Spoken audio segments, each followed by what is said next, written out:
Pterodactyl? Now for a pterodactyl sighting in Brookfield, Wisconsin.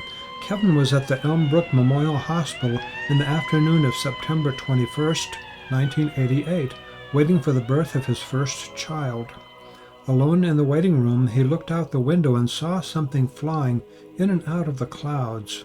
Kevin soon realized it was not a plane, and he later reported to a journalist, quote, "It was bigger than a full-size pickup truck, but smaller than a Piper Cub plane," unquote.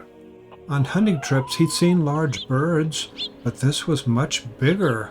The flying creature glided closer. He later gave a wingspan estimate, 12 to 15 feet. When it got to within 300 feet of the hospital, Kevin thought about calling for somebody to come look at it so they could verify what he was observing. That is when he sensed that the creature was looking back at him. The young man instinctively froze and kept quiet. The animal was probably unaware that window glass separated it from that human, but it took no chances, soaring away into the clouds. Kevin did not see any feathers on it and said, quote, "It was more bat-like," unquote. He concluded that it was related to some kind of pterodactyl. As he thought about what he had seen, he considered going to a psychiatrist. But did Kevin really have a mental illness that caused him to see something that was not there? That is very unlikely. Why? Right after observing an apparent pterosaur for a period of time, his thoughts led him to consider going to a psychiatrist.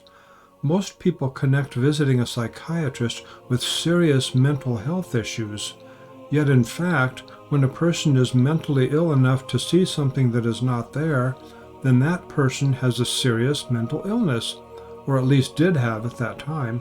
The point is this: that kind of hallucination or delusion cannot be both believed and disbelieved at the same time by one person. Kevin seems to have watched a large flying creature for some time until it flew away. His conclusion that it was related to some kind of pterodactyl, that came long after he first started observing it.